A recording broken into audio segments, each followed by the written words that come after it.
Good morning and welcome to another one of Drew's book reviews. So today's book review is going to be on Raymond E. Feist's Prince of the Blood. So this is kind of just a two-part story, this being the first book in this particular story, and it deals with the two princes, Boric and Erland, who are princes in the Kingdom of the Isles. Now these two are what you could describe as a couple of immature young adults with no sense of responsibility and really don't take much seriously at all. They're set to basically be the heirs to the Kingdom of the Isles, and essentially they don't seem to care about that.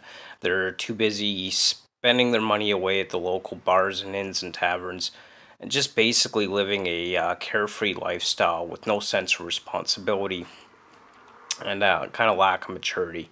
Never known hardship in their lives. Basically, a couple of spoiled brats is the best way to describe it, I guess. So their father sends them as ambassadors to the Kingdom of Kesh, where they're celebrating the 75th Jubilee of the Empress of Kesh. So they are sent as ambassadors because there's really no one else that can go. And obviously, ideally this is not ideal, but this is the only choice available. And so they embark on this trip to the Kingdom of Kesh and wind up in trouble. Of course they do. Essentially, they are ambushed on the road. They are split up and separated. Whereas one makes it to the Kingdom of Kesh, Boric does not. He is taken captive, sold as a slave, or attempted to be sold as a slave. And basically, he experiences hardship of poverty for the first time in his life. He is dragged down, he's been beaten, he's starving, he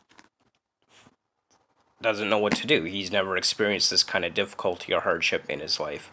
And so this really puts him through a journey of hardening up and beginning to take responsibility and really learning what it's like to be without for the first time in his life. So in the sense, it's kind of his journey to his realization and to manhood, and really that experience hardens him and helps mature him and prepare him for the throne in the end.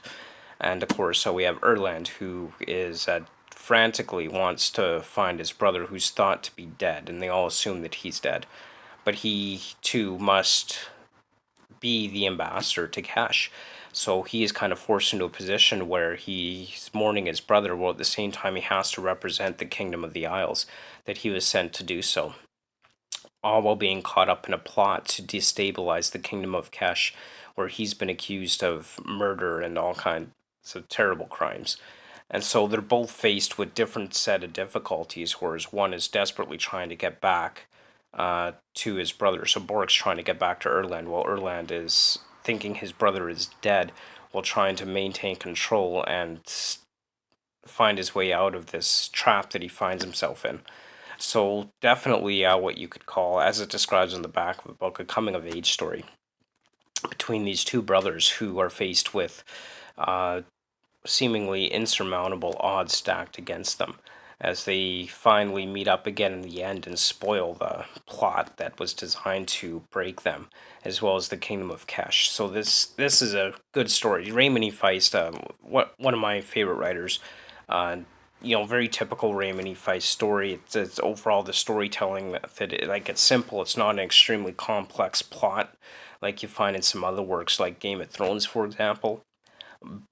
So simple story outline, good fantasy, easy to follow, still definitely a most enjoyable read. I certainly enjoyed it, as I've enjoyed many other Raymond E. Feist books, and I'll probably continue to enjoy his books as time goes on. Really liked it. I think it's definitely a good read and certainly worth the read.